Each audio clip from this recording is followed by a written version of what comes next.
SiriusXM is where moments happen, and you'll find them here 24/7. In music, talk, sports, comedy, and news.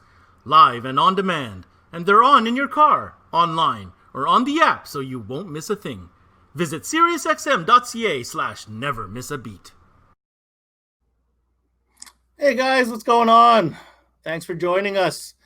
Believe it or not, I can't even believe I'm about to say this, but we are at episode 9 and our final episode of 2020. What a ride it's been. Had some incredible guests. Hey, if you're just logging in for the first time, or maybe you've been following us, thank you if you have. I'm your host, Ben Wu, and for the next hour and a half, you're watching CMA Live presented by SiriusXM. And this week, the topic is the Audiophiles. Audiophiles, high-end gear, some say just expensive gear. We're going to get to the bottom of that this week because we have a panel like no other. I can't tell you how proud we are here at CMA to have the type of panel that will be joining us this evening. We're talking about some of the brightest minds, some of the biggest voices, and some of the most innovative people who are in the industry. And they're here tonight to represent pretty much the cream of the crop when it comes to higher end brands, everything from loudspeakers to amplifiers to DSP. It's the cream of the crop, and we have them tonight. So if there's ever going to be a CMA Live you want to watch, this is the one right here. Before we get started, a couple things I want to highlight. First and foremost, congratulations to all the winners that took home awards this past weekend at Knowledge Fest for the ME Industry Awards.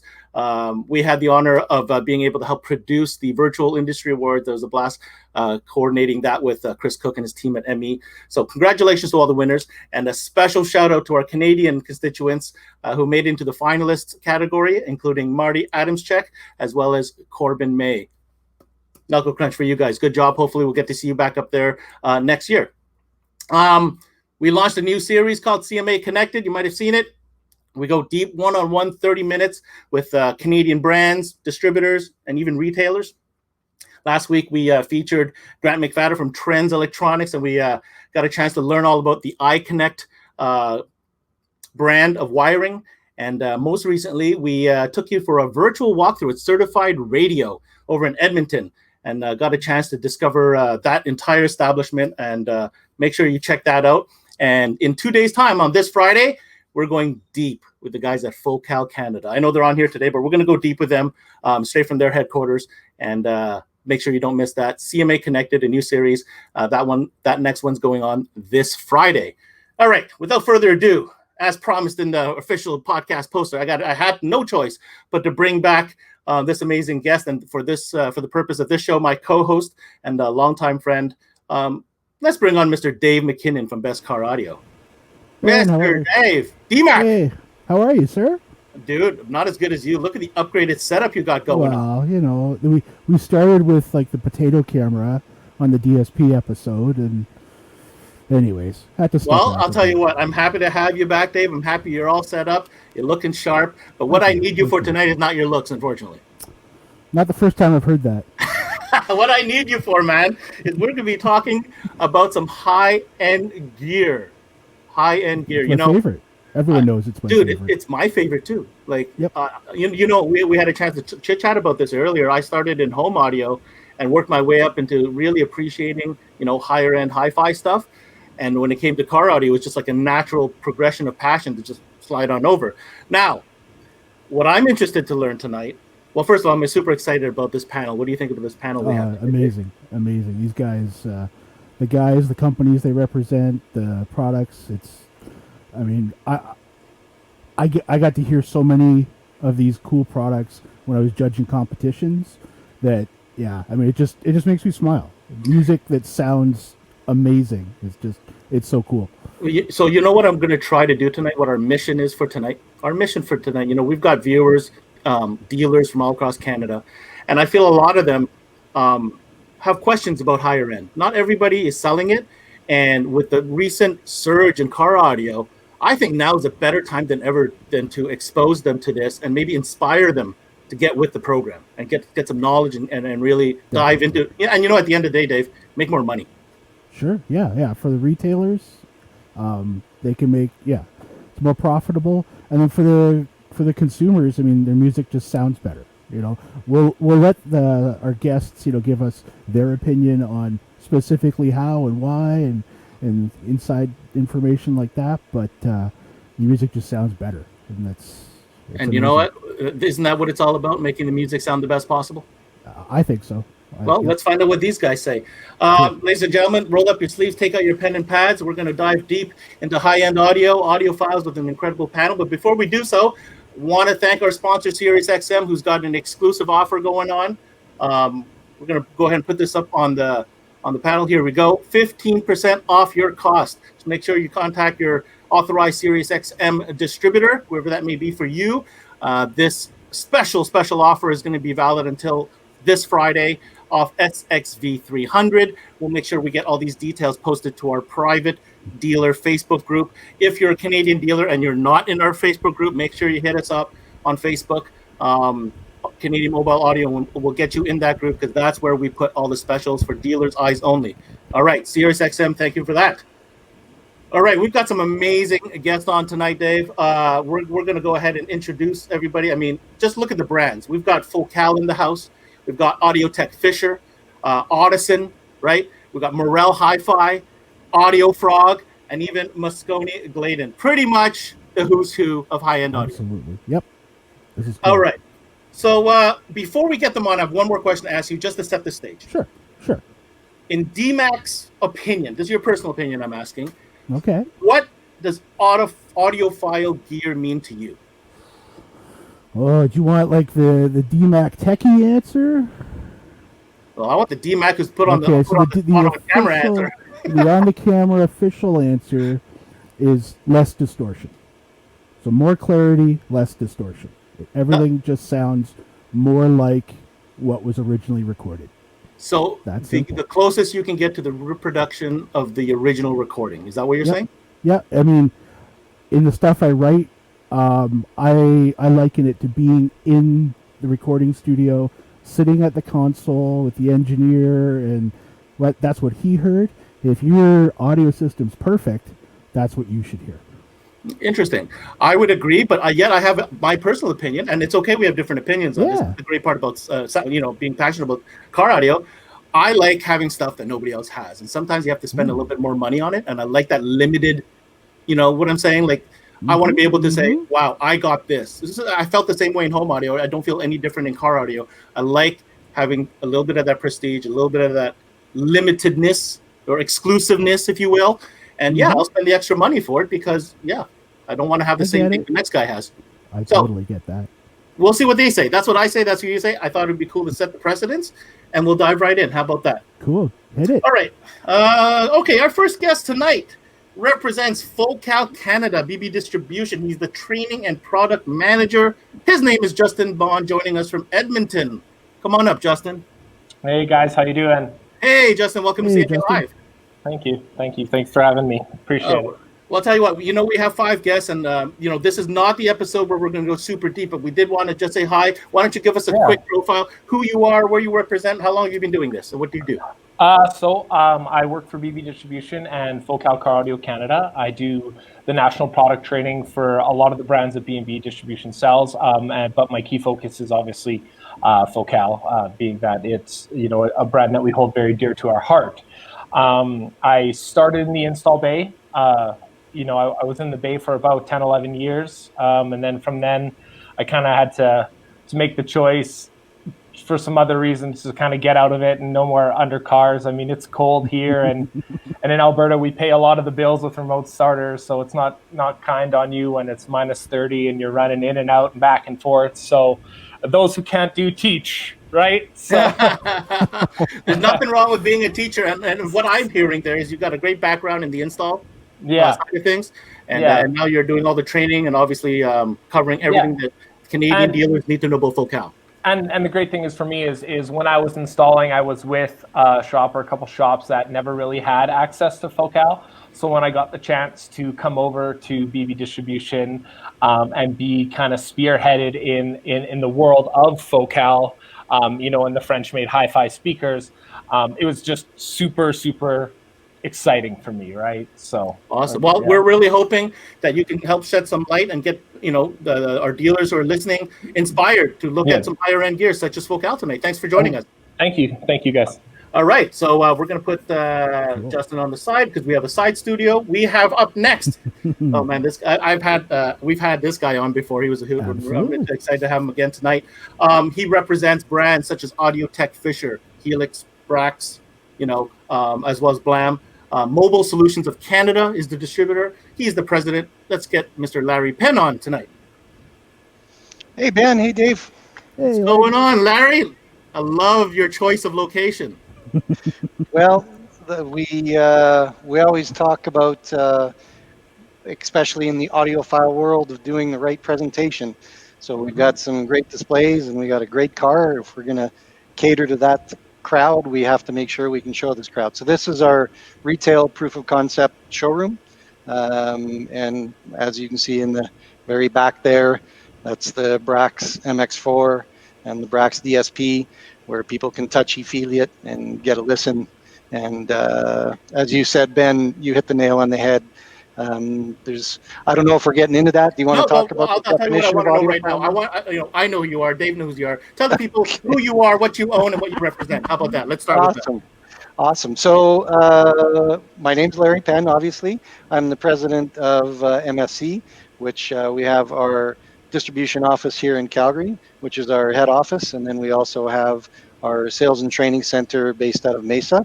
There we have an incredible team with Doug Dobson and Jason Digos, Matt Delgado, Dabby Digos running that.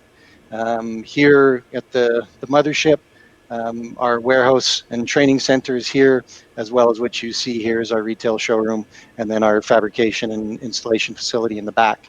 So the retail store has been here for 13 years. And as far as high-end audiophile audio products, that's kind of how I spent my life. Okay. This is all I've ever done. I know I look 20, but I'm 55. And my father was an audiophile. We built Heathkit amplifiers on the table at home, and then we stepped up into the world of Bryston and built Bryston and Hafler.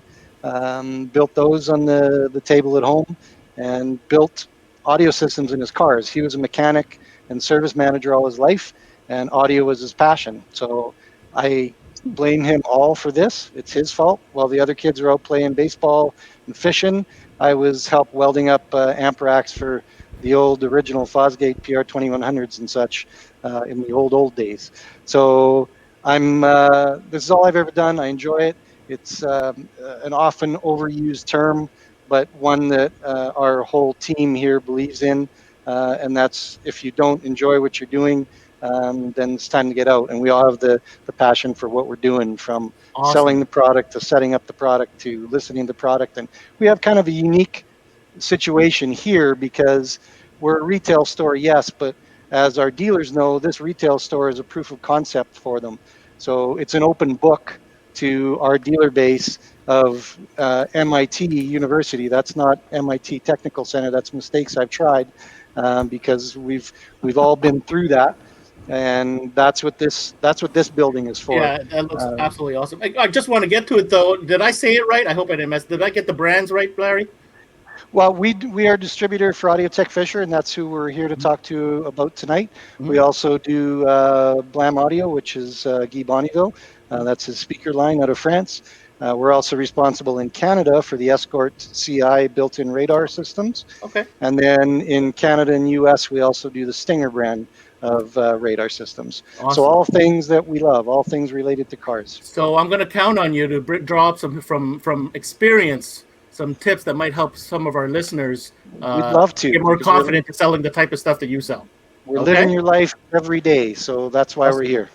All right, that's Larry Penn. Thanks, Larry. We'll be back with you in a second. Man, this next gentleman, actually the next few gentlemen probably don't need any introduction, but hey, it's my job to give them a proper one. This evening, he's wearing the hat for Audison, and representing Audison in Canada is, of course, Automobility. Technical marketer is his title. I think you might come up with a few other ones, but we'll go with technical marketer tonight. He's an educator and certainly somebody who I can't wait to hear what comes from his mind and his mouth tonight. Let's welcome Mr. Ken Ward. Hey guys. What's going on, Ken? Oh, thanks for having me. Wow, that is a huge studio you're broadcasting from. Yeah, I flew all the way to Italy just for this event. I really wanted to be in the right environment. That is commitment if it isn't anything else, I'll tell you that. Yeah, so the concept here is similar. This was a showroom that was built earlier this year at the headquarters for Electromedia in Italy. And after travel really got shut down for most of us, they converted it into a studio. And so you can see the studio gear in the background. And I have a partner in Italy, one of the international sales managers, Luca Balzani, and I have done a number of webinars where he's in this studio and I'm in a closet in Portland, Oregon. Awesome. Ken, tell the people at home just real quick who you are and what is your link with Audison and why you're here tonight. Well, I started in audio as a business about 34 years ago. When I was a teenager, I used to do sound at church, so I didn't have to pay attention. And then when I wasn't paying attention. And after I left school, I got work as an electrician. And I discovered that working as an electrician in Southern California involved a lot of digging conduit trench. And I decided to look for another path, and I ended up becoming a salesperson. Most of my experience has been on the sales floor when I'm in retail, and I've spent a lot of my career in retail. I've also spent my career in tech support and training. I've worked for a couple of companies in tech support and training, and that's what I've been doing with the folks at Automobility. Earlier this year, when they brought the Audison line in, they asked me to help, and I've worked with the folks in Italy before, so it was a great fit. And so we've been doing internal training and external training as best we can in these circumstances. So you are the right person to talk to Audison and talk to the Canadian clientele that we have listening tonight. The way I like to introduce myself is I'm Ken and it's all my fault. So I'm sure that will work. And I'm really used to working in the Canadian market because when I explain that a speaker is a paper plate and an empty cardboard tube and a magnetic donut, I always say that the donut is from Tim Hortons. So I really try to fit in. Touché. Very nice. All right. Well, Ken, I can't tell you how happy we are to have you on with us tonight. Really looking forward to dialoguing with you, and we'll get back to you in just a few minutes. Thank you. Looking good so far. Dave. That was good. I'm going to have nightmares about magnetic donuts now. Magnetic donuts. I want a t-shirt. Yeah. Okay, next gentleman we have really international. I can't believe our little podcast is drawing this type of caliber of guests, but Morel Hi-Fi, known the world over for manufacturing high-end loudspeakers.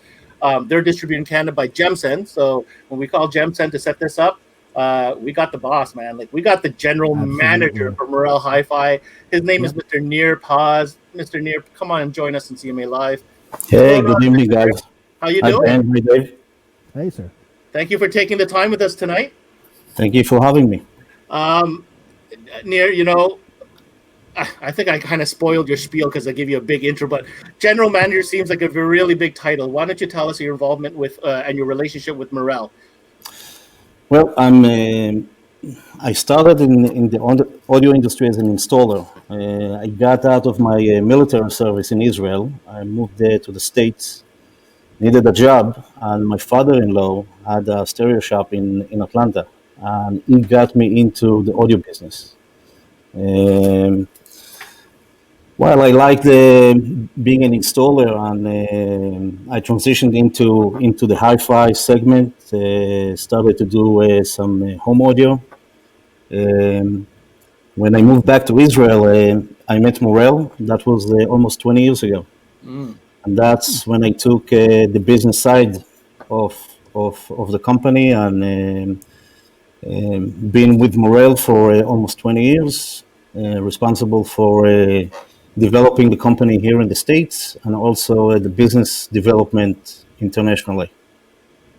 Very, very nice. So you are the guy in charge of the direction of Morel worldwide, pretty much. Well, as much as I would like to take the credit for it, we have some pretty talented people, both here in the States and also back home in Israel, that Together, we define the product line, the direction the company is headed, and developing the business for us.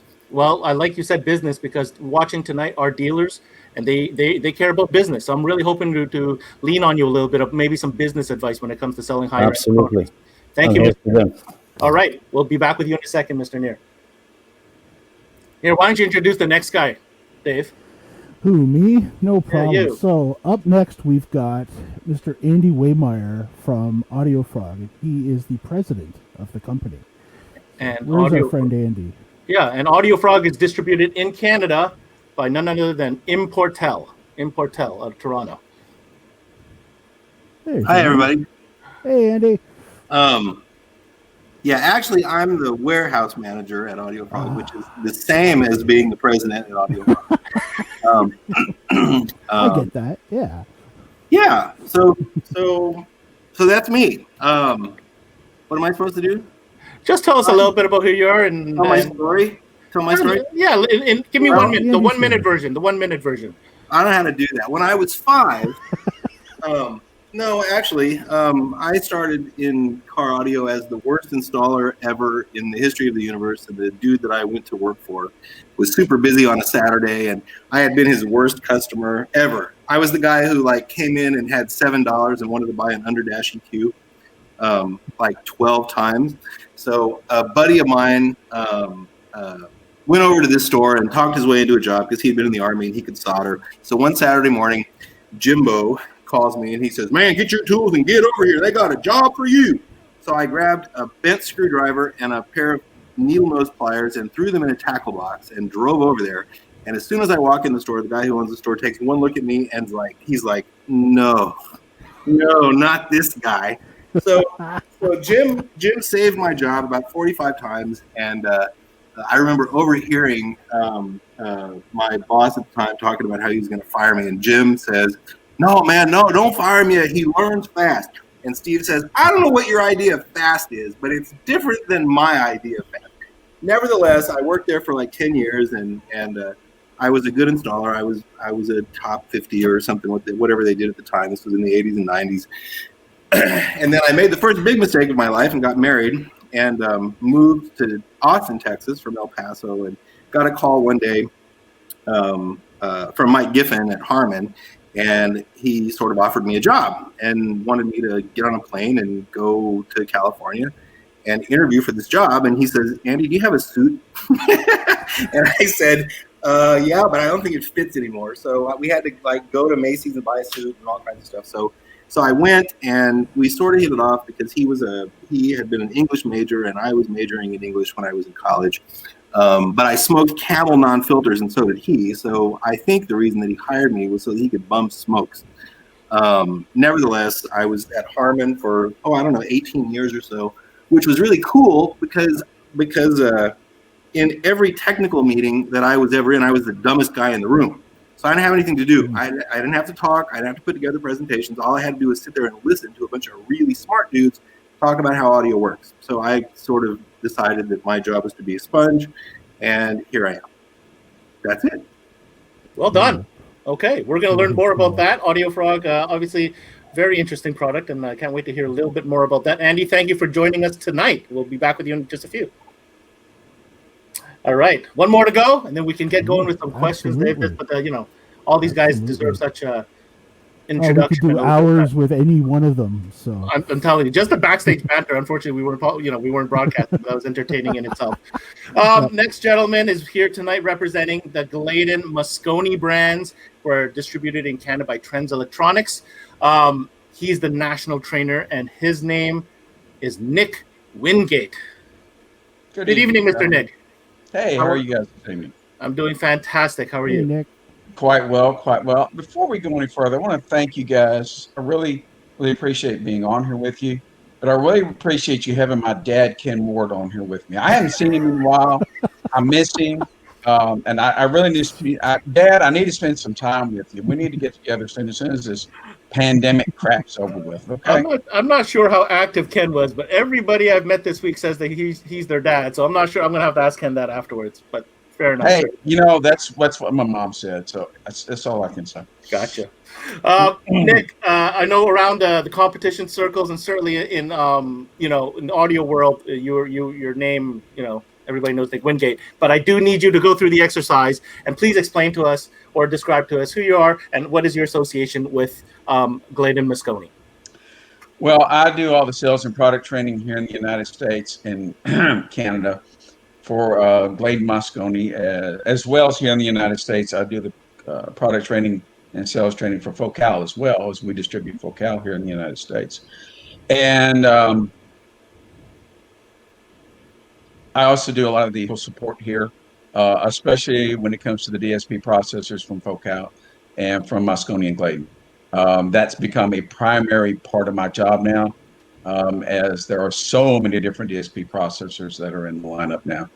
And I see Dave shaking his head, and he knows exactly what I'm talking about. I'm agreeing. But yeah, and between that and all the sales training and helping people understand why things should work in the car when they don't, and get them to understand that it probably did this the wrong way. It gets really interesting, to say the least. I can tell you stories. Yep.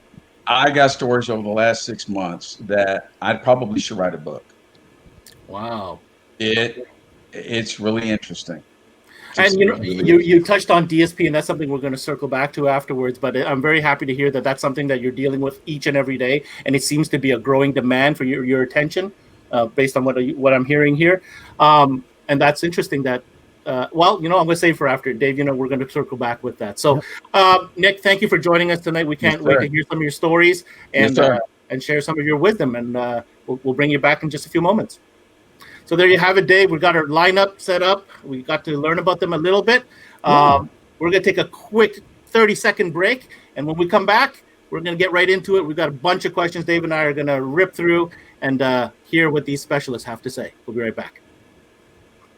Make sure to check out SiriusXM.ca/SXV300 to learn about all the amazing benefits of adding the Connect Vehicle Tuner to your SiriusXM Ready car stereo, including how to save 2 ways with 3 months free, plus free tuner after $80 rebate. All right, you ready to do this, son? I'm always ready, dude. All right, well, it's car audio, man. This is fun. This could really go 3 hours, but we're not doing 3 hours. The producers would absolutely kill us if we did that. Mm-hmm. But I think we've done the work. We put together a list of questions, which, hopefully you guys find interesting, and let us know in the comments. If we can, we'll try to squeeze some questions in. But let's just jump right into it. At the beginning of the show, I asked you, Dave, what makes an audiophile system for you. You answered. You were saying the reproduction of the original recording. I said I like the exclusivity factor, right?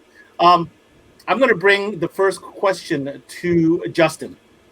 Justin from Focal. Justin. All right, my first question is going to you. In your opinion, what would you say are the key components to an audiophile system? Well, I mean, I don't want to say that's a loaded question coming from me and coming from Focal.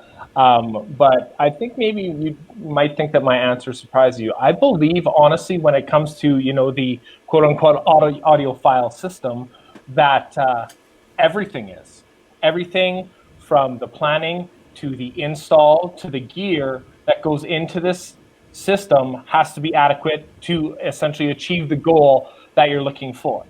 I mean, at the end of the day, I've had conversations with Nick and stuff about this. Putting Utopia M speakers into a car without the right backing behind it is putting race tires on a Pontiac Sunfire and vice versa. Putting a Moscone A-class amplifier in a car with, a inexpensive Chinese-produced speaker, right, is driving a Ferrari with no wheels, right? So I believe when it comes down to an audiophile system, the key components have to be there from step A to Z. You know what I mean? There's nothing you can miss. It all has to be in there. But also at the end of the day, the speakers are what you're hearing. So I mean, as long as the juice necessitates the squeeze, the speakers also, with the electronics, the speakers have to be able to like we said, when the end game, like Dave said, is the most natural and accurate reproduction of the original recorded piece, right? You need to have speakers and you need to have gear that can do that, flawlessly, and it can meet the mark, for what it is. So that's, in my opinion, that's definitely what is required. And yeah, it just stems through the beginning of the process all the way to the end, right? To the end result, to the moment you turn the car on and that customer, ear to ear smiles, your definition of audiophile, I think both of you guys are right. But at the end of the day, music is emotion, right? Music takes you back to the first time you kissed a girl, the first time you heard that song, the first time you saw a live concert, right? It's a memory, it's a place and time, it's a stamp in your mind. And I'm just really lucky to be with a company that makes the kind of stuff that can bring that emotion, that can give that goosebumps back, Very nice. Along with the rest of all these companies as well too, right? I think each person here is a key necessity to the real audiophile experience. Okay, fair enough. I really like what he's saying there. Justin, thank you so much for that comment. I'd like to throw that question also over to Nick, and I'd like to hear what he has to say. When asked the question, what are the key components to an audiophile system? Mr. Nick Wingate. Well, I think Justin's right. I think it's A to Z. Dave knows this as well as I do, and so does Andy. Your system is only as good as its weakest link, period. And when you're talking about building an audio system, be it home or car, you have to take into account what your goals are, what is going to be the key component, let's say, as far as what is most important to you, because there could be an audiophile system, could be this really kick-ass system that does 150 dB. Well, that makes that person happy. That can be considered an audiophile system. Or it could be a system that does just tremendous in imaging and staging, depth of stage, three-dimensionality. Yeah, that's an audiophile system too. So, in order to achieve whatever your goal is, you have to be able to plan the system, make sure it's going to work in your car, and then you're going to have to execute it to the best of your ability to achieve whatever your goal may be. I think that's the definition of an audiophile system. I know a lot of people like to think it's, the gear, or it's, be able to listen to classical music and be able to play a pipe organ 50 feet out on the hood of the car. No, it's what makes you happy.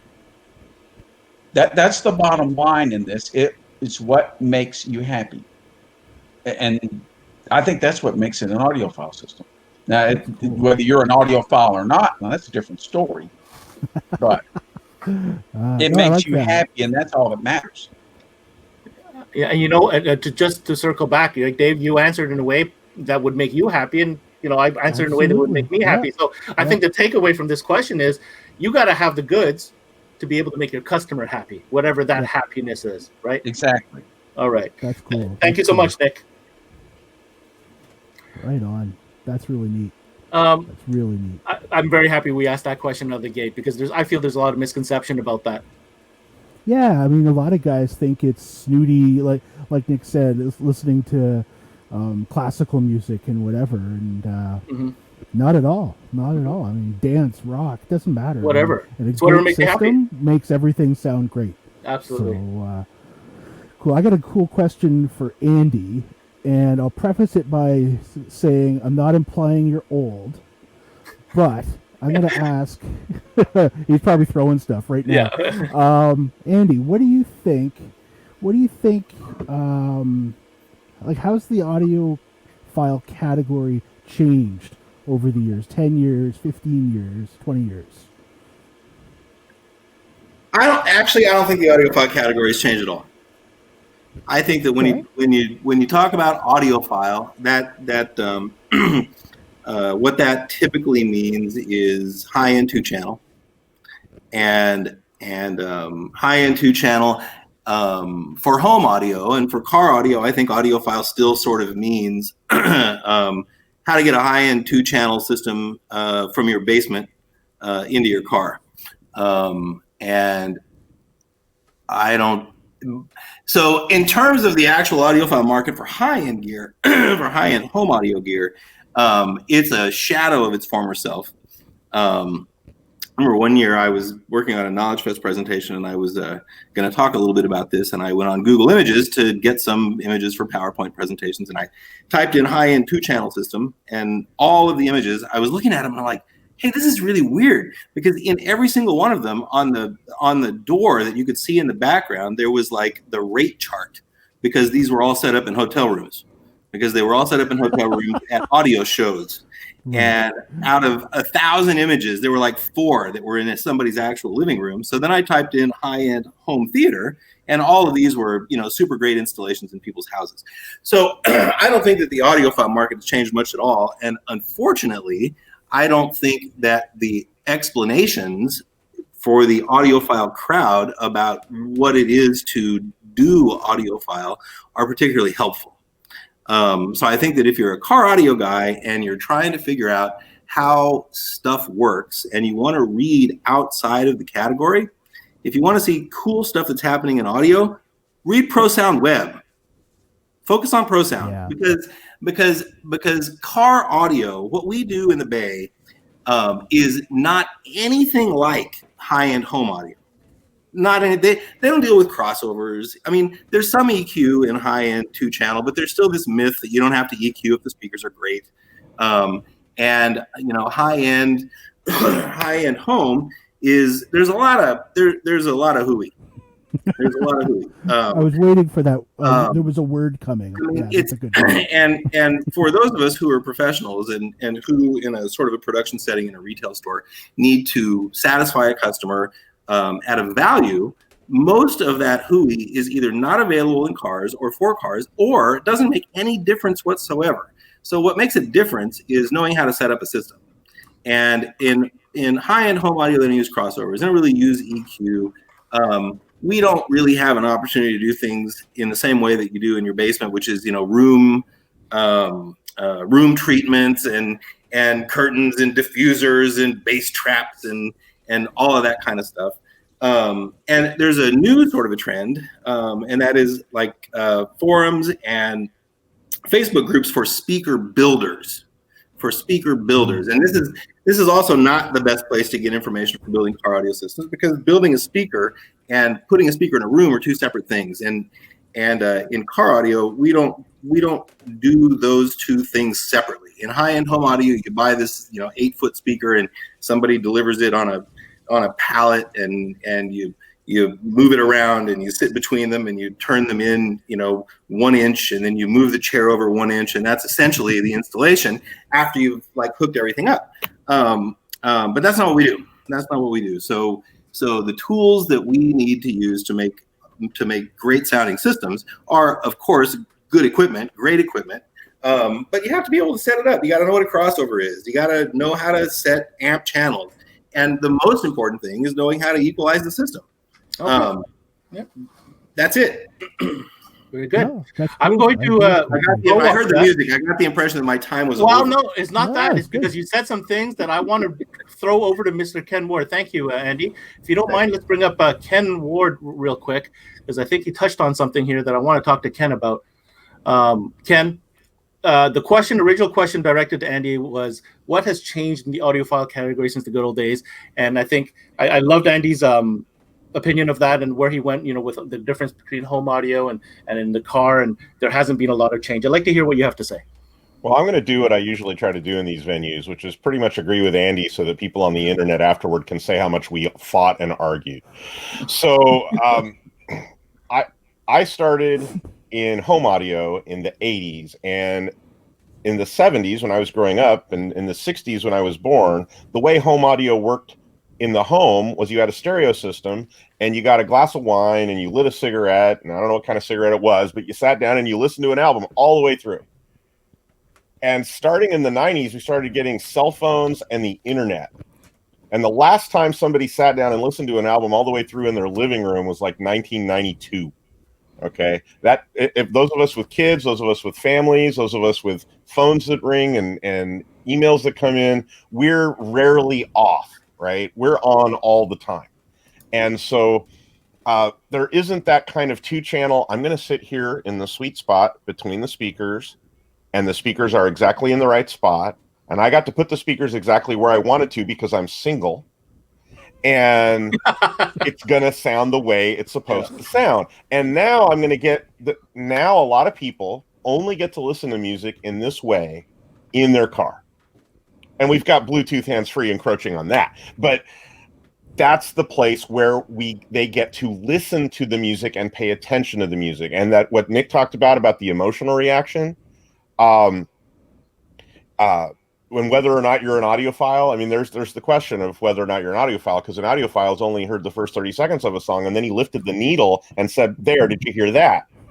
And so I don't know if I know I want to make music lovers happy with audiophile sound. And I think I said this on the internet the other day. I said the secret is not to the secret is to sell audiophile sound to everybody. The business I want to be in is introducing people to how great sound can be, because in the last 20 years, I think the way it's changed is people haven't been exposed to it, because stereo isn't the cutting edge technology. Now it's like, look at my new phone. It's look at my new computer. Look at my new tablet. It's not, look at these great speakers that I bought. That's not the culture anymore. So a lot of our customers are discovering how great sound can be in the car, but they're discovering how great sound can be at all in the car. So I hope that answers your question, because I've kind of forgot where I was going there. But that's okay. It was perfect, dude. That was perfect. Awesome. Thank you so much. Thanks a lot, Ken. Dave. Yeah, man. I really like what I'm hearing here. I'm learning as we go. Hanging out with these guys is epic. I gotta tell you, Knowledge Fest or whatever, however, wherever, whyever we got together. Yeah, I've hung out with all these guys, and it's amazing. You know, again, I can't tell you how important it is that we keep the dealer's interest at heart here through our dialogue. And this next question that I want to ask is really going to now be more specific to the dealer, right? You're listening in, you're looking at all these great brands, these great guys talking. I'm going to bring on Larry here from MSC. Let's get Larry on here. This is a good question I want to ask Larry. And it revolves, Larry. Hey, how you doing, Larry? You can hear me? I'm here. All right, so here's the big question. I love your showroom. I'm kind of jealous that my shop doesn't look like that. I want to go that direction. I mean, everybody's seems very knowledgeable, and it seems like this is something I might want to get into because I haven't really got there yet. I'm at the tipping point. So my question to you, Larry, is what's more important to have in stock to be a high-end audio dealer? Is it inventory or is it knowledge? This sounds like a trick question, Ben. Nothing to do with making this up. Nothing. Yeah. So, again, from our perspective, it's kind of unique. Not that I'm up here 24 hours a day. We got a great team that's up here all the time, taking care of end user clients. But not removing myself from this space is probably one of the most important things that has happened to me, because I get to see really daily what the actual end user that we're all working so hard to satisfy is actually coming in and asking for and wanting and all that other stuff. So a long way around that question, going back to this audiophile thing for just a second. I think first off, on the retail environment, we need to identify what this audiophile guy is, because if they, to me, there's three different kinds of people that are going to buy high-end product. There's the gentleman that really appreciates expensive stuff. And I'm not talking audiophile audio equipment. I'm talking expensive stuff. He's got a Ferrari. He's got a beautiful Breitling or Rolex. He's well-dressed. He's made it in life. And as you said, Ben, it's a prestige thing. I've got it. I want it. And I'm going to buy it. Give it to me. Yeah. Mm-hmm. And then there's the techie guy. And this was my father, who just had to have it because the technical stuff to it was the best. I mean, here's a mechanic's salary, and we had Stax headphones and Nakamichi 1000 ZXL tape decks that we played with all the time. And so that's that guy, the techie guy. And you never underestimate how much those guys want to spend, because that's what they like. They like tech stuff. And then I've recently witnessed at the retail store here the truly passionate music lover spending way more money than one would ever assume. And that's why I bring up this thing. I take a different approach because I want to help our dealer be successful in business, and understanding that the first rule of thumb of selling high end or expensive gear is to not think with your own wallet, because we don't know their bank account balance. Our job is to excite them and as Andy and the guys said, to let them hear it, let them experience it, because a lot of people haven't experienced that stuff. So now to answer your question, Ben, what's more important, inventory or knowledge? I think it's a pretty even split, but you can be super knowledgeable. But if a gentleman or lady comes in and wants to experience, or just coming in to get a new audio system for their vehicle, and you can't let them experience high-end audio, then how are you ever going to get that in the car? So touchy-feely, I mean, when we look at a presentation like this, when we bring that out, and this is a speaker, but I point out little things like the grain of the wood follows through on the lid down to the case, and the serial numbers embossed on the box. And then you open it up, and you get this beautiful certificate of origin, made in Germany. And then the product itself is beautiful in terms of how it looks. We call it audio jewelry. And this sometimes sells high end. The presentation, here, hold it, touch it. And then when you get into something like this, then it's like, whoa, what is that? Well, that's an amplifier. And this is how it's built, and we can explain without getting too technical, to get them excited about it. And then this is the part where it starts to make a difference, because this belongs to our installer, Derek, in the back, our technician. And this was hand signed by the Fisher family for Derek for being involved in building our first demo car when we first see that exclusivity thing I was talking about? Yeah. That's it right there. Derek, I asked him last night, I said, can you please bring in your amplifier, because I'd like to show it. This is like his firstborn child. He doesn't have a wife. He doesn't have anything. This is his baby. And it comes in the same wooden crate, but the crate is really heavy to show. So going back to the emotional side of what we sell, this is emotion. Derek is attached to this amplifier.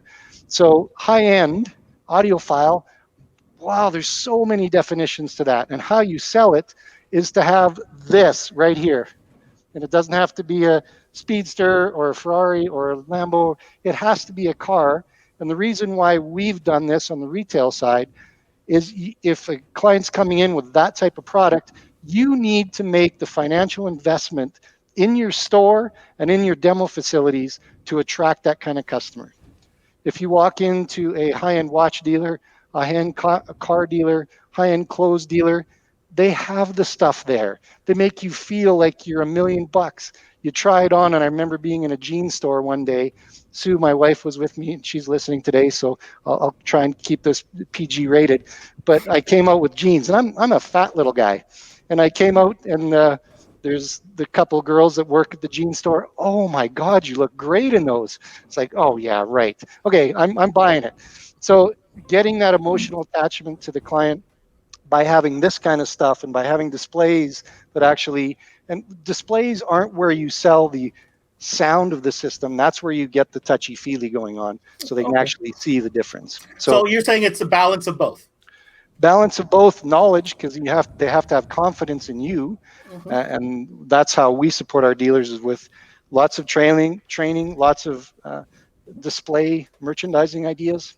Okay. And then helping them out with demo cars and getting involved in that, because that's the most important thing to us. Awesome, Larry. Thank you so much for that. I want to bring in Nir from Morel real quick, just to expand on what Larry has established here as far as, having a little bit of both. I get the touchy-feely thing. You got to have you got to demo the stuff. You're not going to spend that kind of money. I wouldn't anyways. I wouldn't spend that kind of money, right? If I couldn't at least touch it. I feel it's kind of weird to order that from a catalog. But at the same time, to even get me to that point of interest, you better know what you're talking about. Right? I'm speaking as if I'm a consumer, right? And Nir, let's just turn on Nir's microphone here. He's on mute. Let's make sure he's on. Nir, Is that you? I'm not sure if that's there you go. Yeah, can you hear There me? you go. Yeah, so I Excellent. wanted to reach out to you on this specific topic from your sales background as well. The question originally that I had asked Larry was, what was the balance between inventory and knowledge? And as we're hoping you can maybe give the dealers a little bit of insight when it comes to the sales side. Yeah, absolutely. I think in a perfect world you'd have both. You'd have the knowledge of being able to teach and empower our customers to about music, about what an audiophile system means, and the experience that it can offer them, and also obviously the speakers themselves, because as Larry said, rightfully so, if you don't have the ability to show the speaker, to give the customer the touchy feely of holding a speaker and see and recognize the craftsmanship and listening to it, it really doesn't matter how much knowledge you have, but knowledge is power. I want to touch to something that Ken said. People lost their sense of, I guess, ability to listen to music. They don't have a reference anymore. When was the last time somebody went to listen to a piano playing live or a violin? Everybody is in tune with digital audio, sometimes compressed files. So having the knowledge and empower customers to know how to listen to music, how to recognize and critique a good system from a bad system, I think that's extremely valuable. That brings them to the point where they're willing to sit down and listen and to a really high-end system. Moreover, an audiophile system, it's about emotions. It's not about what gear you put in and how much money you pay for it. We are not selling a price tag. We are selling an experience. It's the emotional attachment that we create inside a car that really makes a customer happy. And understanding that and transferring that knowledge and to the customer, that's what makes it very important and creates a win-win situation for the customer and also for the dealer. Okay. I'm pretty satisfied with that answer. I don't know about you, Dave, but like between what Larry and what Nir is saying, I mean, it totally connects with that potential customer. And if you're a dealer interested in maybe upgrading your offering, these are certainly things you need to consider. There is a certain amount of investment because you do need the gear to put in the hands, right? The touchy-feely, as they mentioned. But you need to invest the time in training and knowledge and understanding how to create that experience or that, what Yeah, that you can't want. just wing it. You can't just wing this. No, nobody's going to buy that kind of gear at that price point by you winging it. So don't think you could do that. I'm just going to shift gears real quick while I have you on here. The industry's changed quite a bit. Demands of customers have changed. High-end customers we're talking about, of course. Yes. How important are vehicle-specific applications in today's market moving forward for high-end stuff? I think it's very important. As we all can vouch for, it's a big segment and a growing one in the car audio industry. I think as we get more leased cars out in the market and people are afraid to customize their cars, I think having a high quality solution that is easily installed, that can achieve a good sound presentation is important to get people more engaged in a higher quality upgrade and create a better experience for them. And you can see, 10 years ago, a plug-and-play system wasn't even on the radar for any of us, any of the companies. And today, every company is developing their own solution. Some of them are just speaker-specific. Others are combining also other integration tool, such as DSP and amplifiers. and I do expect that it will continue to grow, because it does offer a much more versatile solution for a lot more people, to get to the point where they have a really good sound system, for very little investment. Very, very good. Thank you, Nir, so much. I'm going to actually continue on that questioning. I'm going to bring Justin back from Focal. Let's get Justin back here. And what we're talking about, Dave, is we're talking about, and Justin, basically the convergence of higher end brands coming out with vehicle specific applications. What's Focal's standpoint on that? I mean, it's a huge and growing market segment. At the end of the day, everyone may want to put, a Utopia M or a Pinnacle, of the high end hi-fi speakers in a car, but budget negates a lot of things. And I think that on the integration or the OEM vehicle specific side of things, that the word premium, right, or kind of to associate to that echelon of speaker has kind of gotten lost, and that more OEM or vehicle specific speakers are kind of classified by a bunch of salespeople and a bunch of consumers themselves as, oh, this is just my OEM replacement speaker. When in fact, the way that the market's going, having less time on the install does allow you to spend, a little bit less billable hours on an install and a little bit more money on the product, or get you to a different tier. Right. And I think it's really important. I think it's like a kind of like a really good unison to, get like the Focal on sideline, you're getting into a OEM or a vehicle specific speaker that is in a premium segment that still uses a lot of the technology that's found in the higher made in France stuff, or or in a higher tier level of speaker. So I think kind of being able to get that unison of the quality of the speaker to match the demand for the OEM side of things is really important, and I think we're going to continue to see that market segment grow across the world, because like Nir said, some people are scared of custom fabrication, right? So if the install can be simpler, the gear can be more expensive, and you can still achieve a really great result, I think that's kind of a win-win for everyone. Very, very well. Thank you so much, Justin. Hey, Dave, here's the thing. What I've been jotting down as notes here is a lot of the, how can I say this, the sale work, the work on the floor when you're dealing with that customer, that knowledge, that experience thing. What I'd like to hear, maybe you can go to Nick with this. Yeah, let's bring Nick on this question. You know what? Let's bring Nick. Nick would be the perfect person to ask this question to. I know I'm going to ask him. Where's Nick? Let's get Nick Wingate on. Hey, Nick. Howdy.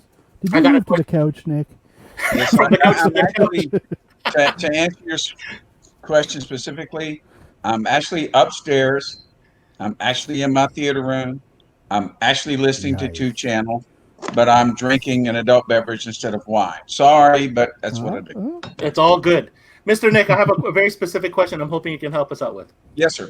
So give us an example from your experience. You have the customer in front of you. What am I trying to ask? What's an example of how you can sell them that experience, like, the reproduction of live music, or, set the stage for them to be engaged in potentially looking at a high-end component system? Well, you just answered your own question, Ben. Did I? You let them hear it. It is really, truly, I think it's the only way to do it. But as a salesperson on the floor, your knowledge of the system that you are about to demonstrate, you better know backwards, forwards, and sideways. You better know the music that you're about to demonstrate, backwards, forwards, and sideways. And you better be able to tell the customer exactly what they're going to hear, when they're going to hear it, and how they're going to hear it. And because that was something I did, that's something I learned when I was selling 2-channel high-end home audio. Because my boss taught me many, many years ago when I was 18, and I won't tell you how many years ago that was. My dad can talk about that. First thing he taught me was that everybody that walks through the door is an audiophile. They just don't know it. Our job is to create one.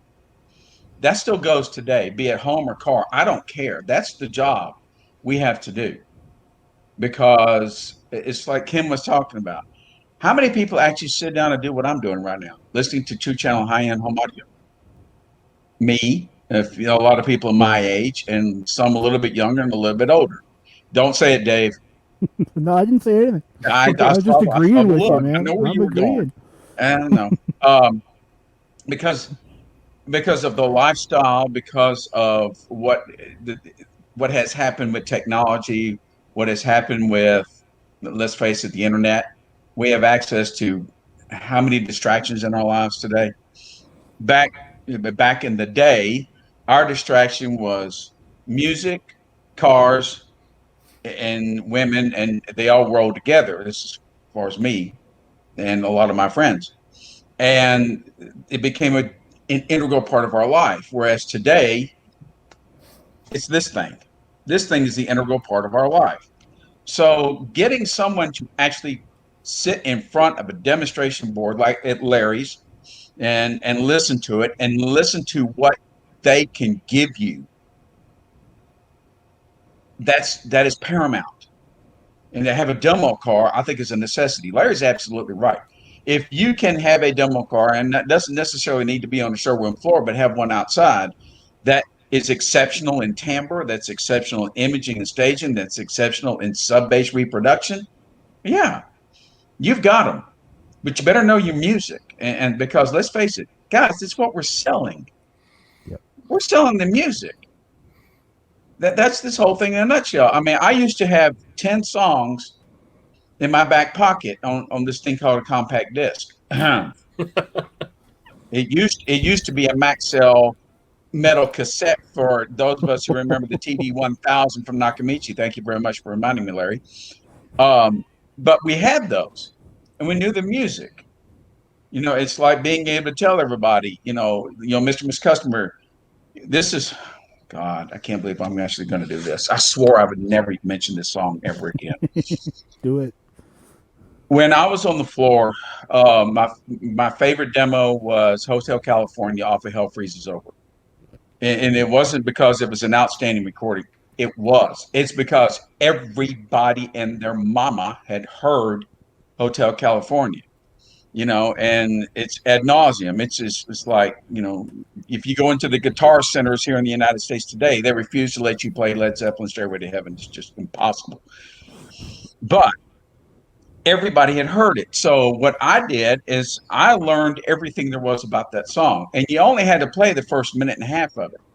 I could be able to say, Mr. Miss Customer, the first thing you're going to be hearing in this demonstration is on the far right-hand side of the stage.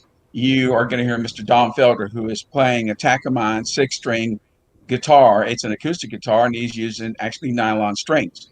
Then with about 30 seconds later, the next thing you're going to hear, once the crowd subsides, is to his left and right of center, you're going to hear Mr. Joe Walsh. Joe Walsh will start to play with him, who is also happened to be playing a 6-string Takamine guitar that is also using nylon strings. And then the next thing you're going to hear is on the left-hand side of the stage, about 6 feet deep, you're going to hear 2 bongos being played. Okay. Then the next thing you're going to hear is we're going to hear what all of us know is the beginning of Hotel California. That is just barely right of center of the stage. That happens to be Mr. Glenn Fry, no longer with us, God rest his soul, who is playing a 12-string Takamine guitar using nylon strings. Then 30 seconds later, on the far left-hand side of the stage, forward of the bongos, you're going to hear Mr. Timothy B. Schmidt, who will be playing a 4-string Fender guitar using what kind of strings was he using? He was using steel strings. And then to his right and just barely left of center, singing vocals is Mr. Don Henley. What did I just do, Mr. McKinnon? You told them what they're going to hear. Precisely. You set them up, man. I set told them him. Up. That's it. You listen to an acoustic guitar far left. You listen to an acoustic guitar also just to his right. Then you hear bongos, percussion. I told him about depth of stage, which nobody knows about. Then we talk about right of center with a 12-string acoustic. And we're talking about an electric bass and a singer. That is width, that is imaging, that is timbre. And you hit play, and guess what? It's the exact, I know what the hell I'm talking about. You need to listen to me because I can get this in your car. And when we get through with this, and I say, now, Mr. Customer, here's the thing. If you give me enough time and enough money, I can get this in your car. I can get a reasonable facsimile in this car. All I need is for you to tell me yes. Beautiful. Amazing. That's amazing. Great story. And then if they, no, absolutely. you know, and if they say no, then we start working our way down because, hey, I always sold top down. That's all there is to it. I think there's every single person on this panel sells top down. I don't think there's a question about that. But I want to bring Larry Penn in real quick. You know, Larry is definitely an advocate of what Nick has just mentioned, and building the experience. Let's get Larry Penn. Larry, there you are. There he is. Hello. Go. Hey, I'm just gonna say go. I know you want to say something here. On which subject? On how to sell it? Well, yeah. I went to Nick because I know he's legendary when it comes to teaching people how to sell it, and you started that conversation just earlier. So I wanted to give you the opportunity to add your 2 bit as to what you could bring. What suggestions you have for that selling experience. Well, first of all, I bow to Nick. I mean, I respect the guy so much in his passion for his explanations and everything else. But going back to the very, very beginning of what we talked about, and I just experienced this last night. We did a pretty high-end system in a Dodge Ram for a gentleman, and we tuned it the way we tune stuff. And I've known this guy for a long time, so he loves EDM that just beats him to death. And one of the things that's always bothered me was somebody saying that you can't build a system that plays EDM at club level that still images and stages and everything else, because you can.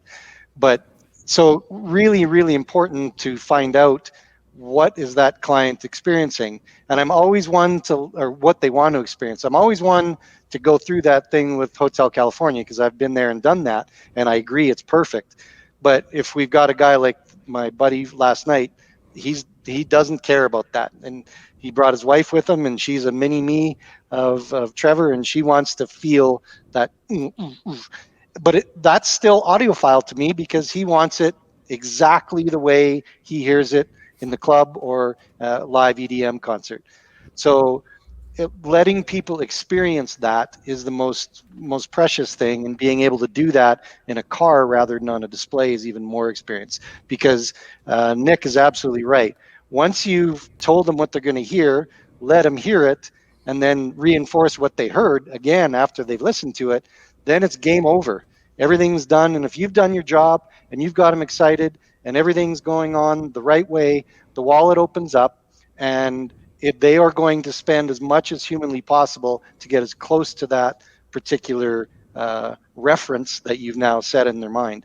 But again, listening to music is totally different. Nick's having an adult beverage listening to the 2 channel, and I've just recently stepped up into the theater world with a set of the HDI, the JBL, the entry level in the JBL synthesis world, with the full thing with the dual 12s and everything else. So I go upstairs and it's all set up and tuned. That is audiophile theater to me. Like I listen to the James Bond movie, or I listen to a concert DVD, Blu-ray, and it's like, holy shit. And Chris, my right-hand guy here at the shop, he was over and we listened to that, and we both got goosebumps and shivers, and oh, that's awesome. And then we went downstairs and we listened in my family room, open area. I've got a set of Martin Logan Electrostat speakers, and we listened to Rebecca Pigeon singing us like we were in love with her.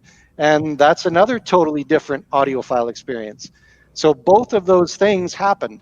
But what I would like to say is, in the car, when he or she, your client, is in the car, that's our meathead moment. People listen to music in their car at a lot higher level with a lot more excitement and pizzazz. Very, very cool. Thank you so much, Larry. Dave, Yeah. you know what I want to get to? I want to get Andy on here real quick. Yeah. Because now we're talking about equipping the dealers with information and knowledge, but I think there's something to be said about tools. So let's get Andy Whitmire back on, and what can we ask? What can we ask Andy here, Dave? So yeah, I mean, we've talked about the sales, installation's a huge topic. I don't think we're going to go there, but we've talked about the tools to get the sale. So really quickly, without hurting anybody, let's talk about the tools these technicians need to execute on what the awesome sales guy has laid out for them. Yeah. Tools. Any kind of tool. You mean like a CNC machine? Well, is it a CNC machine? Well, it can be, right? Or is it a microphone? So there are a couple of beauties of a CNC machine, right? One of those is that you can go into production. Basically, you design something once and you sell it 100,000 times, right? Yep. So this is one of the benefits of a CNC. The other benefit of a CNC is precision, right? So we can draw something to the 100,000th of an inch in SolidWorks or whatever else, and depending on the quality of the CNC machine we buy or whatever, we can cut stuff quickly and reliably without a whole lot of effort. Right, I made some speakers for CES one year, and I did stack fab, and I did it on a router table. This is the most. I mean, I had a template, but I sanded and I sanded until I was dead, making these things. So the beauty of a CNC is repeatability. The other beauty of a CNC is precision, right? So there's a lot of focus in the industry on fabrication and beautiful fabrication, and some of it's absolutely amazing. I see guys turning out stuff that is as high a quality as tooled parts in a $100,000 Mercedes, and these guys are doing this in a shop somewhere on the edge of town, whatever. And then all the beautiful stuff goes in the car, and I can't tell you the number of times that I've been to places and marveled at this unbelievably precise fabrication. And then at the end of it, they ask me to listen to the car, and I go out to listen to it, and I'm trying to be nice, right? I'm trying to be nice about how this sounds. And they're trying to trick me, right? Because they're not giving me any information. So I'm trying to be nice, and I'll say, well, yeah, it sounds good, and I'll pick out something. Oh, the mid bass in the doors is great, and whatever. And then they say, not bad for the 20 minutes I spent. Right? So to me, this is precision in one part and a lack of precision in the other part. So our ears are how we enjoy car audio, and our ears are how we, at the end of the process of optimizing the system, verify that we've made the right choices, because we can't fix everything. So we have to fix some stuff. We can't fix everything. So what we do when we listen afterwards is we confirm that we've made the right choices. But our ears are not particularly precise unless we've trained ourselves to use them as a precision instrument. And nobody that I know has really trained. So one guy that I know, Greg Timbers, who was a systems engineer at Harman for years and years and years. This guy's ears were a trained instrument, right? But I don't know anybody whose ears are a trained instrument like that. So we need tools, and the tools that we need in order to set up a great sounding audio system are: one, Google. We need Google because we don't know. Two, we need an RTA. We need a device that helps us see what we hear. And people who say things like, "Oh, but the analyzer, our ears are much more sensitive than that," and blah blah blah. Look around. So I'm sitting in my kitchen here. I look over at my stove, and all the dials have markers. Right. All the dials have markers, right? And why do the dials have markers? So that I can see how hot the oven's going to be. Right. So humans are much better at integrating two things using our eyes than we are with our ears. And what I mean by that is that let's say you're listening to an audio system, and I said, "Hey man, I'll bet you $10,000 that you can't turn that audio system up by exactly 3 dB." And I hand him a knob, and it has no markings on it. Are you taking the bet? I'm pretty good at this. I'm not taking the bet. Nope. Not for 10 grand. Nope. Because there's no way. I'm not going to be able to do it. But if I hand you a knob that says 0 and plus 3 dB, are you going to take the bet? Yeah. every day. Hell yeah, I can get 10 grand. That's an easy one. What if I gave you a knob that wasn't marked, and then I gave you a calibrated SPL meter? Would you take the bet? There you go. Yes. Yeah. Absolutely. So ears are not precision instruments. And if we're serious about making a car sound great, then there's a lot of stuff that we need to sort out, and we need tools to do that. And an RTA and a target curve, whether the target curve is the final curve that you deliver to your customer or not, an RTA and a target curve are kind of the router table or templates of doing audio at the end. So if you're going to do audiophile systems, you got to have an RTA. It's the first thing you got to have, and you got to know how to use it. Yep. Very good. Thank you. Thank you so much, Andy. Yep. That's cool, Andy. Thank you, sir. I'd like to bring that over to Ken Ward and see if he can shed some more his opinion on this question here is what type of tools do dealers need if they want to properly sell high-end audio? Let's get Ken on. Hey, Ken. Well, Ben, I don't know. I'm kind of hesitant to share my opinions in public. No, you're not. Lies. No, Lies. So lies.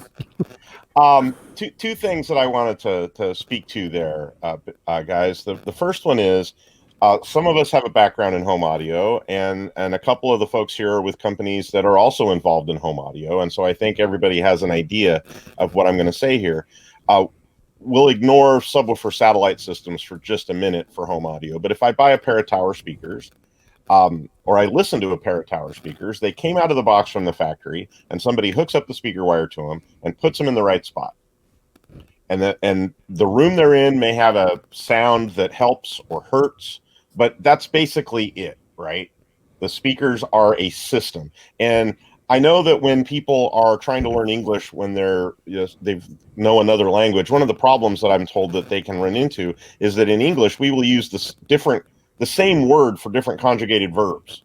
And so it can be very confusing. And we do that a lot in technical shorthand as well. We say a speaker. Well, do we mean a speaker driver, or do we mean a speaker system with crossover filters and attenuation and a tuned enclosure, a tuned cabinet that they're all in? Because we use the same word for both, right? And in home audio, when you say a speaker, you mean that tower that's a fully ready to go system. But when we're in car audio, that last mile of taking the driver collection and creating a speaker system out of it is in the hands of the technician. It's not in the hands of the engineer. I'm sure they made great drivers, but they need a partner at the end who is integrating all of this together to be a phase coherent and linear speaker system. And that's one of the things that I think is undervalued, is that there's some speaker engineering. I thought about this the other day. A long time ago, I worked as a product manager for a car audio speaker line.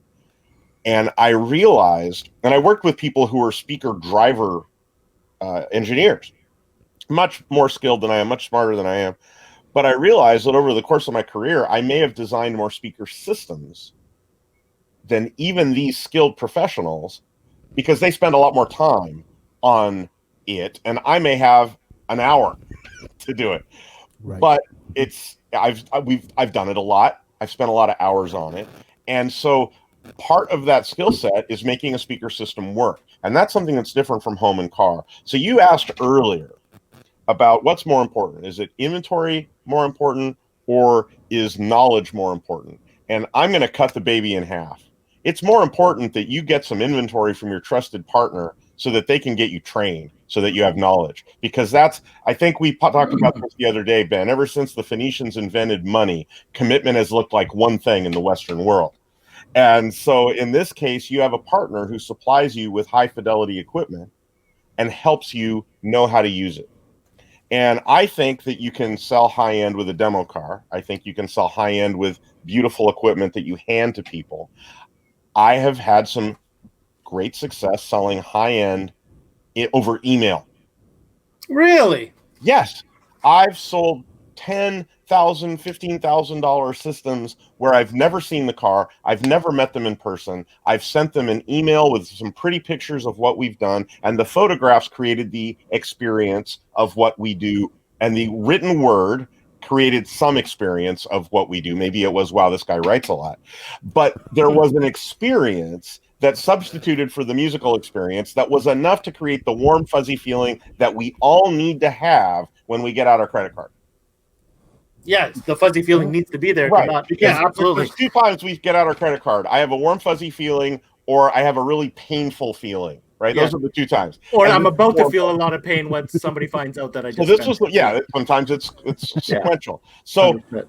So, I'm sure the folks at Automobility would appreciate me making this point. But if you want to have the knowledge, the reason we have these folks that have trainer titles is because we train our partners, right? We come in and train our business partners in how to do this.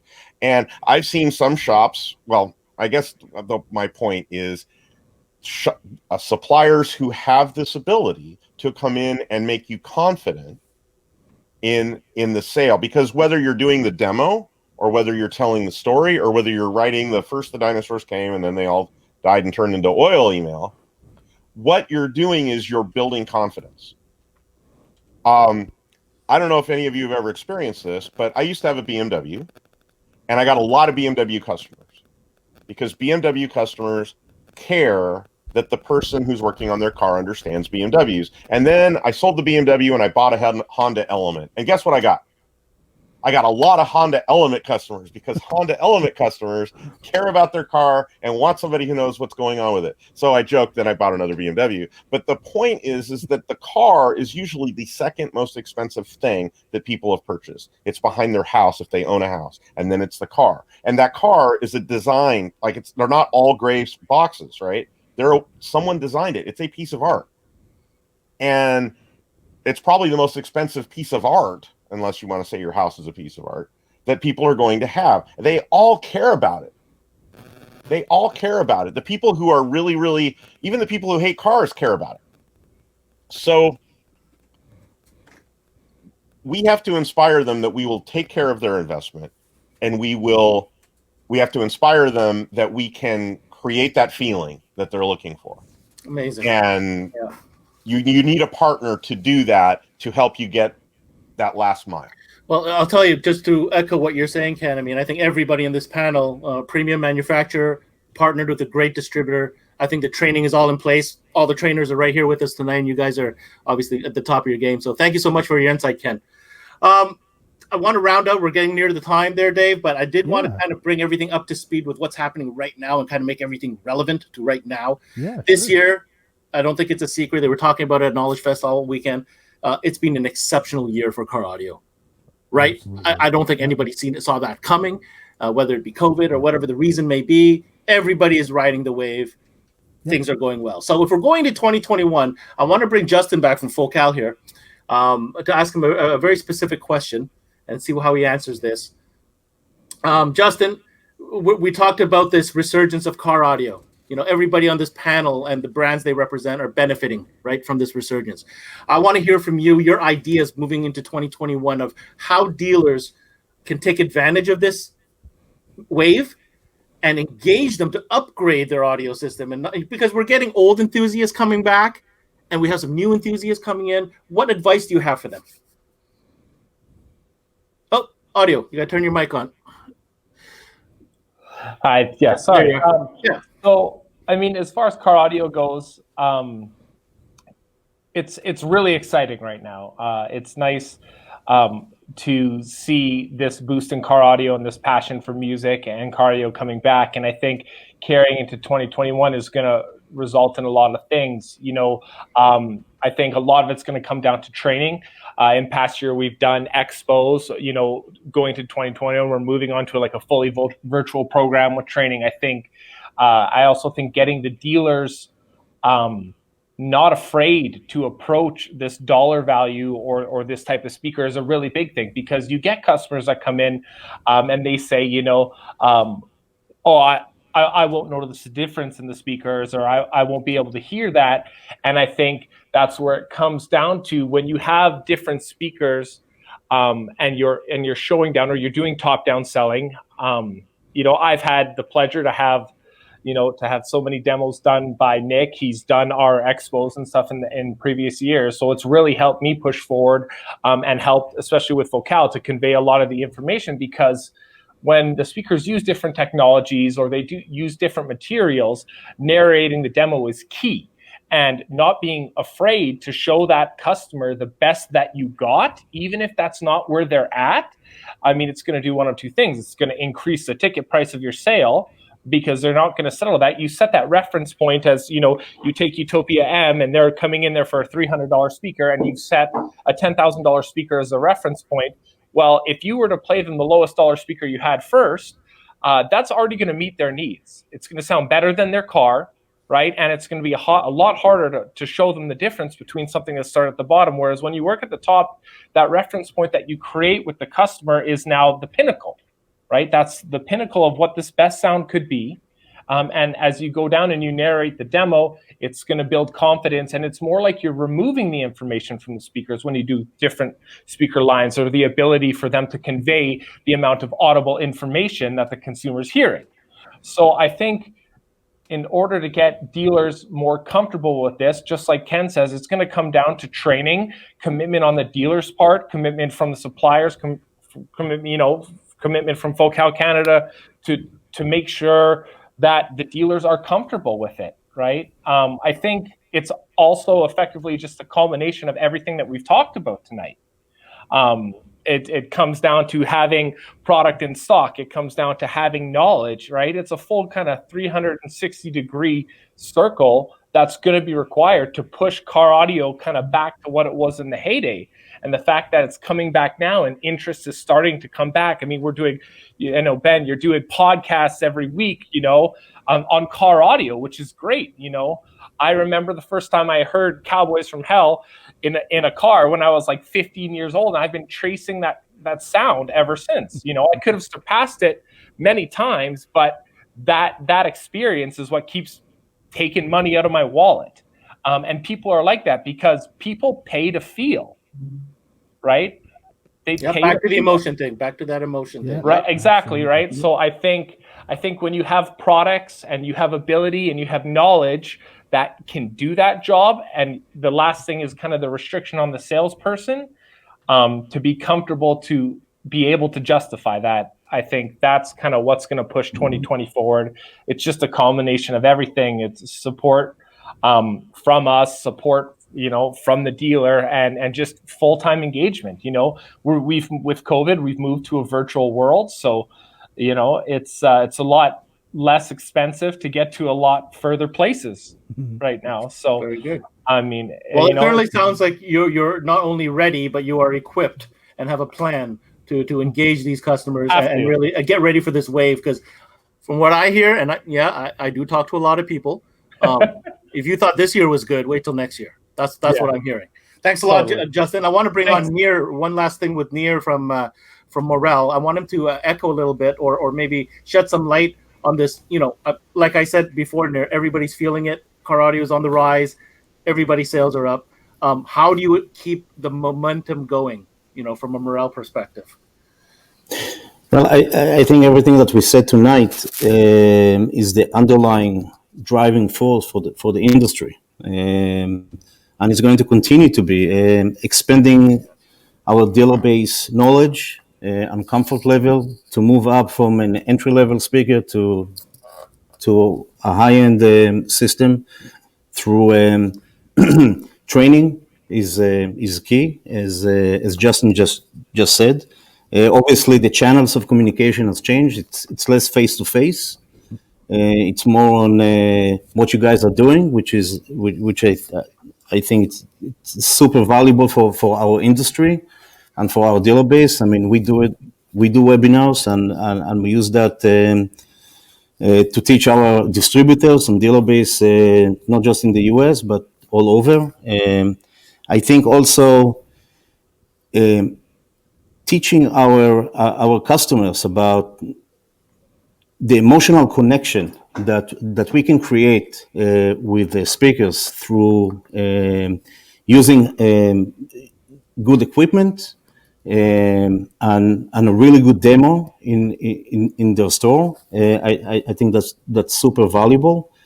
And as we said earlier today, the comfort level of the installer and the salesperson on the floor uh, is being drawn by their ability to experience what we know, and the goosebumps that we get when we listen to music, because that's the essence of our job, is to create that goosebump, that the emotional connection that is everlasting. And once we are able to create that, it's you stop the train from moving. Very good. All right. Thank you so much, Nir. Thank you for that. Well, Dave, we're winding down. We're winding down, and I thought it would be a good idea before we let these guests go to have a little fun round before we let them go. And so I don't know who you want to bring up first. Why don't you choose? You choose who you want to bring up. I got a question for every single one of them. Question for each of them. Yeah. Okay. Yeah. Let's start with Ken. Ken Ward, come on up, Ken. First of all, Ken, what happened to your awesome background? While I was in the back studio, Chrome crashed on me, and now can't see my GPU. Oh, jeez, that's okay. No. It's not like we didn't know you weren't actually sitting in Italy. I know. I know I let a lot of my fans down, and I really feel bad. All right, I'll tell you what, Ken. First of all, I'm going to say thank you to everybody, but thank you for joining us tonight. I hope you had a good time. We certainly did, hearing what you had to say. Last question of the evening, and then we're going to let you go. On behalf of Audison, here's the question: the world ends tomorrow. This is a fun question, okay? World ends tomorrow. What is that one? Yep. What is that one item or achievement that Audison would be remembered for all time? Well, that's a wow. What a happy question. I think a lot of people know Audison for the bit one, but I think they would. I think if you ask the folks in Italy, they would say the bit virtuoso. I think that they took an awful lot of what they learned about DSP, because they designed a number of DSPs before they came out with the virtuoso.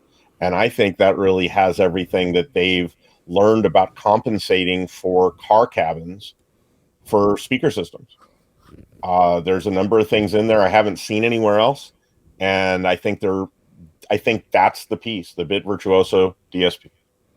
Bit virtuoso. You happy with that answer, Dave? I am. I like it. Different kind of answer. I like it. Very cool. Mr. Ward, thank you so much for your time. Thanks for having me. You back sooner than later. Have a great night. All right, I'm going to choose one. I'm going to bring Larry up. Okay. Larry, I wonder if you prepared this. Hey, Larry, what's going on? Oh, turn on your headset or your microphone. We can't hear you. You're on mute. All right, here's the question, Larry. I'm going to set you up. First of all, thank you again for being on. You seem to be a regular. And, of course, we're going to do many more. We're going to do some connected episodes with you and really get to know that shop of yours very, very soon. Okay, so out of all the brands that you represent, Audiotech Fisher, the whole lineup, if the world was to end tomorrow, what would be that one item or achievement that would be, cemented in history? Wow. That's a pretty loaded question. As Ken said, it's a happy question. It's fun. I'm going to have to say the combination of the Brax MX4 Pro and the Brax DSP as our ultimate statement of ingenuity, of engineering, of build quality, of sound, of just everything that is Audiotech Fisher. And my goal is to have as many people as we possibly can get to meet the Fisher family and get to tour Germany, because that's what I want to be remembered from, is letting people experience what this company's about. For those of you who've known me for a long time, I've been involved in the building of some very well-known brands in the North American market now, and specifically in Canada. And these guys are as equally on par with everything. And for me, it's a relationship that is super, super important. So for me, how I want to be remembered is the guy that is a relationship guy with our dealers to help them, as all of our guests have said tonight, which I want to thank everybody, by the way, for doing such a great job and being so professional about it. And Ben and Dave, and your technical guy behind the scenes, as always, fantastic. But just to end that, that's how I want to be remembered: building great product, teaching our dealers how to use it, and making the business of our business successful with our dealers. That's our key as a company. That gets a 2 thumbs up, Larry. That's cool. Great Thank answer. you. Thank you for joining us, Larry from Mobile Solutions of Canada. Your turn, Dave. You get to pick next. Let's go with Dr. Nick. Dr. Nick Wingate. Come on down. You almost said Riviera. No, I didn't. Come on.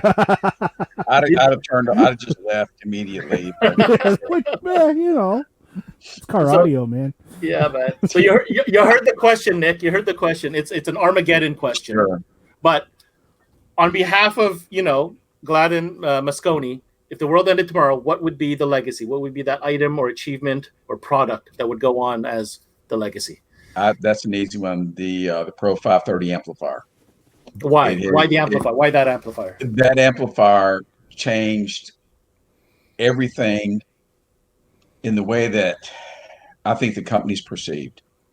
They were originally thought of as, being just this an upper mid-fi to lower hi-fi amplifier line that builds a lot of DSP products, but they didn't build something that was going to help everybody with their sales, as far as just an all-around great amplifier. And then this 5-channel comes out that makes audiophiles happy. It makes non-audiophiles happy.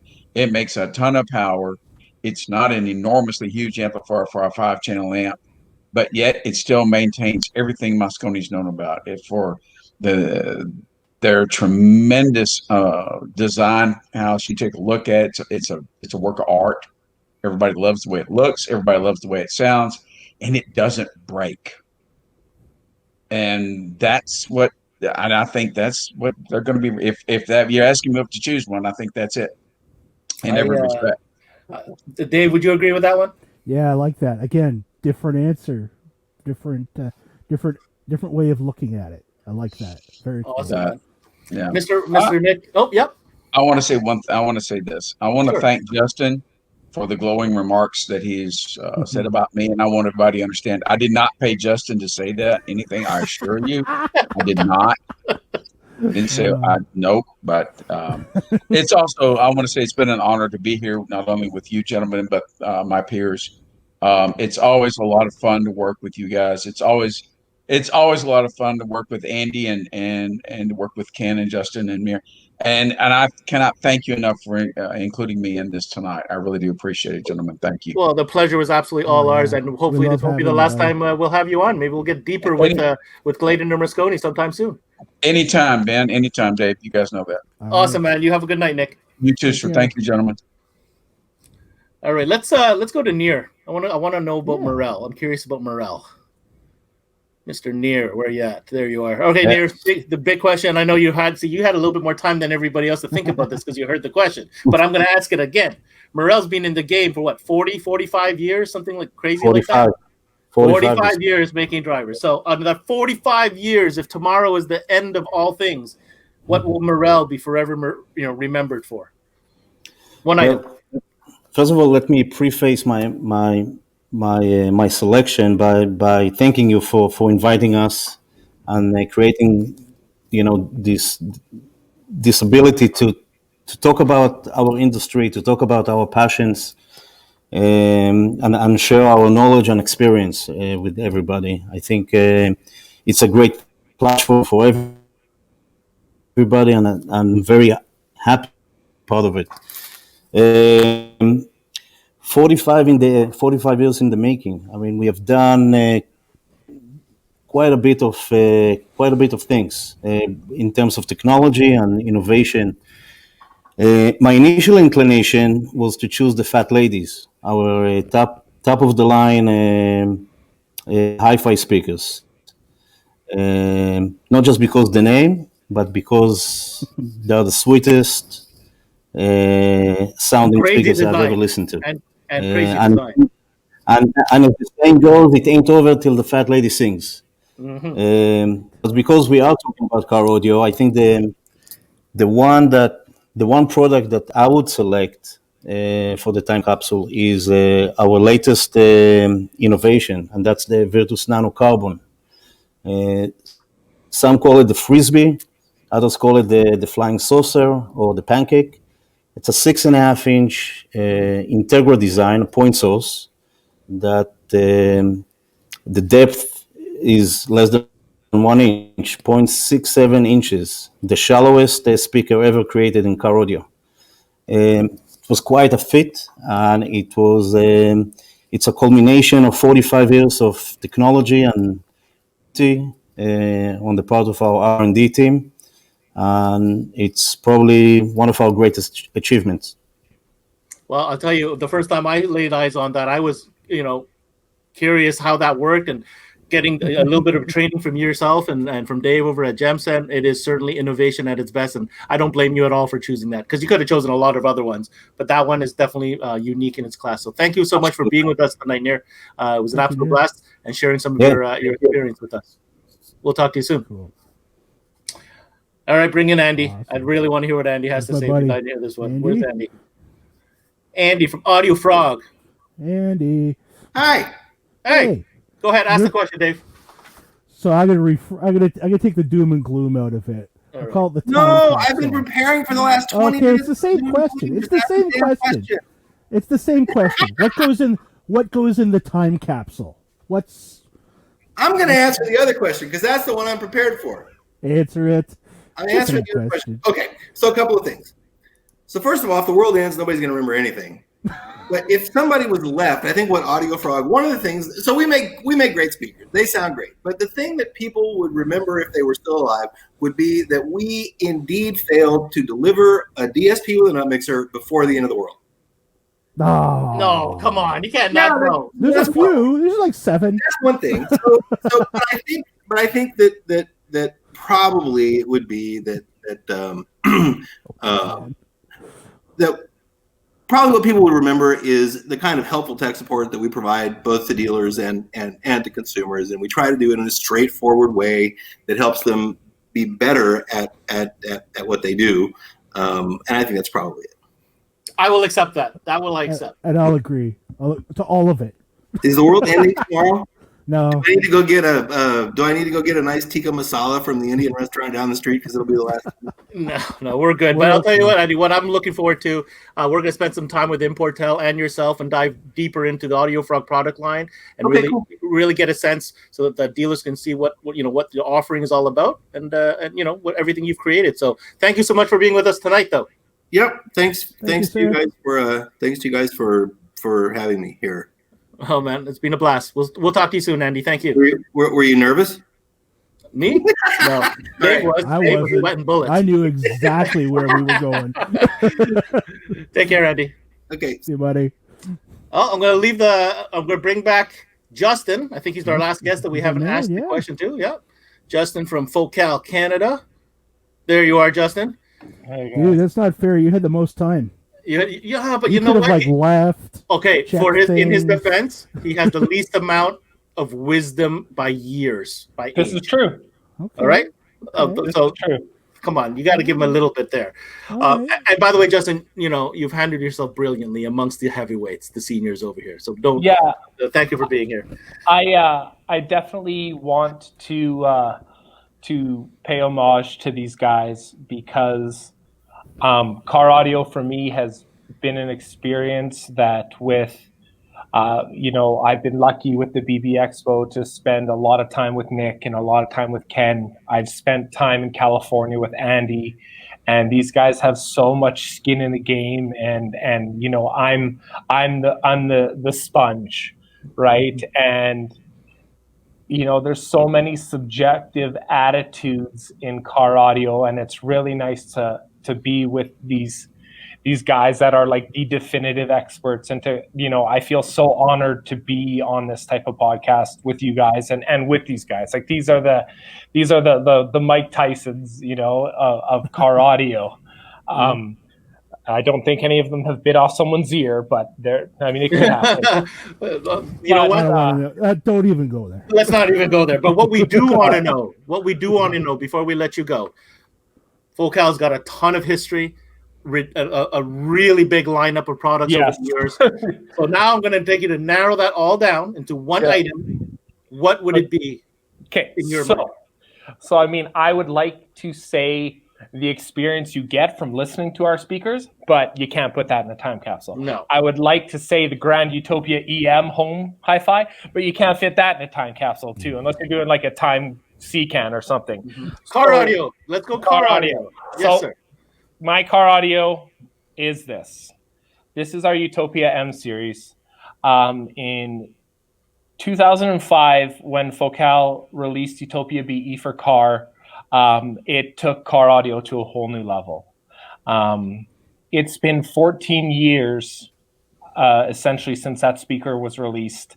And latter part of 2019 or 2018, 2019, beginning of 2019, we released Utopia M. The technologies that have gone into the speaker are something that is, it's not around anywhere else right now. It's a game changer.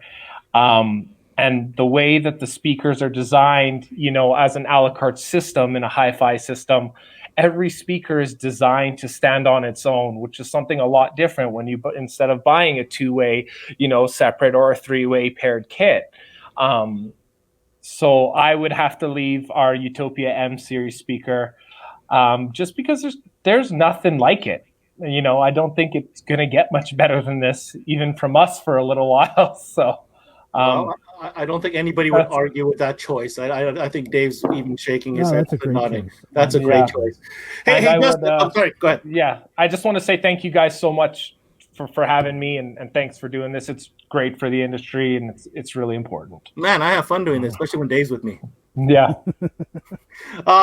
Little Bird told me though, you're Focal Canada. Yeah, we are. Little Bird told me there may be some special deals or something going on at BB about Focal. Can you talk about that or? Yeah. So unfortunately, like I said, we protect Focal. So the specials, we've been running specials for the last 6 weeks, kind of trying to pump this industry up, especially in these times right now. The Focal specials we're only doing to Focal dealers on a private kind of Facebook group. But in lieu of and in support of the industry and the whole audiophile process and what we've talked about tonight, we will be launching a special that just kind of supports audiophileism, I guess, if that's a thing, in our industries for some dealers to take advantage of, just as a thank you and thank you to everyone that was on and the brands, etc. So awesome. Well, I'll tell you what, if you want to find out about anything when it comes to specials that whether BB is doing or any of our great distributors are doing, if you're a dealer, all right, pay attention to this. If you're a dealer in Canada, whether you're a shop owner or a store manager, you qualify to be in our private Facebook group where we post these kind of deals. All right, so make sure you check that out. Hey, Justin, thank you so much for being with us. Thank you guys so much. Thanks, all right. Justin. There we are, Dave. There we are, D-Mac. We made it, bud. We totally made it. Absolutely. That was awesome. That was totally awesome. I know we're out of time. I'm gonna throw in really quick. I talked to lots of guys all over the country and all over the nation, and some of them aren't into the high end yet, right? They're happy doing remote starts. They're happy doing deck and floor. Message for you guys: the takeaway from this is there's money to be made if you do it right. So reach out to your partners, right? Everybody here and more offer great dealer support. You decide you want to make some extra money, some more, increase your profitability, your hourly, your GP. What? I'm not the math guy. Yeah, but dude, hold on. I need to say something here. We're talking about higher end gear. We're talking margins, man. Right. Yeah. We're talking margins. Like not only you can do the same work and make more money. It's good. It's totally good. You're that time of that car that's going to be in your bay. Maximize it. Make more margins. Right. That's all I got. Reach out to these guys. Yeah. Invest in the product. They will help you invest. They'll invest in you with the training. You need to get it done. Learn, experiment. Okay, learn the processes, learn what works, learn the physics behind it. Okay, it's an investment and it takes time. You're not gonna turn out something overnight, first try, go, I'm a master. Not how it works, but it's worth it. It's absolutely worth it. So Do your own car, do the shop demo car, make it a project, set yourself up with the tools to make more money. D-Max said it. It's got to be true. Sir, it's been a blast. Thank you so much. Thank you, my friend. We'll talk to you Absolutely. soon. You got it. Hey guys, before I let you go, obviously I want to make sure you're up to date on everything. We've of course have our next podcast. We're going to be back in 2021, so it's going to be a few weeks. But obviously everybody has to go on holiday. But that next one will be called the Game Changers. Game Changers. Stay tuned to our Facebook page or our website to find out what that's going to be, because I promise you it's going to be a fun one and it's going to be some really interesting guests. All guests who have made huge contributions and big differences in the 12-volt electronics game.